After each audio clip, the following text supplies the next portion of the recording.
شعبان کا مہینہ ہے، یہ رسول پاک صلی اللہ تعالیٰ علیہ وسلم کا مہینہ ہے،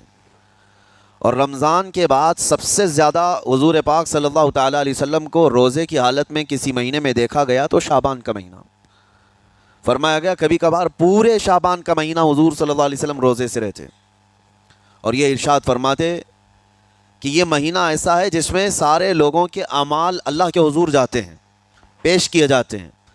اور میرے آقا فرماتے ہیں اس حال میں میرے اعمال پیش کیے جائیں اللہ کی بارگاہ میں کہ میں روزے کے عالم میں ہوں۔ جب میرے اعمال پیش کیے جائیں اللہ کی بارگاہ میں تو میں روزے کی حالت میں ہوں۔ تو یہ شعبان کا مہینہ جو اب رمضان المبارک کے قریب کر رہا ہے، لیکن بعض بزرگوں نے یہ بھی فرمایا شعبان میں موتیں بھی کثرت سے ہوتی ہیں، لوگوں کا یہاں پر حساب کتاب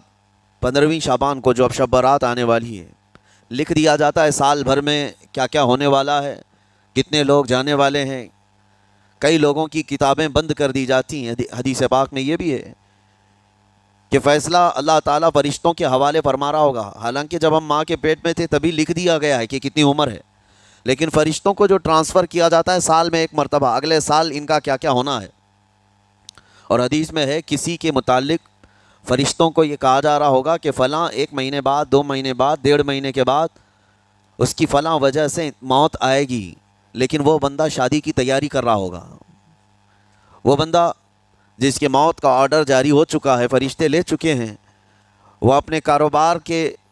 اور اپنے گھر بار کے بنانے میں مصروف ہوگا، اسے اندازہ تک نہیں ہوگا کہ شعبان کے اس مہینے میں اس کی موت کا پروانہ نکل چکا ہے۔ اسی لیے میں عرض کر رہا ہوں قرآن کی آیت اقترب للناس حسابهم وهم فی غفلۃ معرضون، اللہ فرماتا ہے لوگوں کا حساب بہت قریب آ چکا جبکہ وہ غفلت میں پڑے ہوئے ہیں۔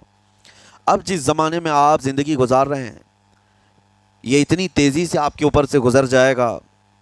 کہ آپ کو احساس تک نہ ہوگا، بلکہ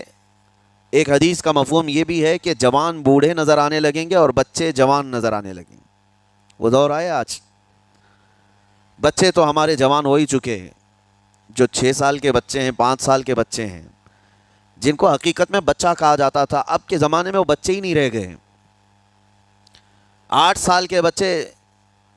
وہ بچے ہی نہیں رہ گئے۔ ساری اسکولوں کے حالات ہمارے پاس آئے دن نئی نئی خبریں آتی ہیں، 3ری جماعت کا، 4تھی کلاس کا بچہ خطرناک قسم کے نشوں میں مبتلا ہے جو بڑے بڑے جوان بھی نہیں کیا کرتے تھے۔ تو بچہ کہاں رہا؟ حضور پاک صلی اللہ تعالیٰ علیہ وسلم نے فرمایا تھا بچے جوان لگیں گے اور جوان بوڑھے۔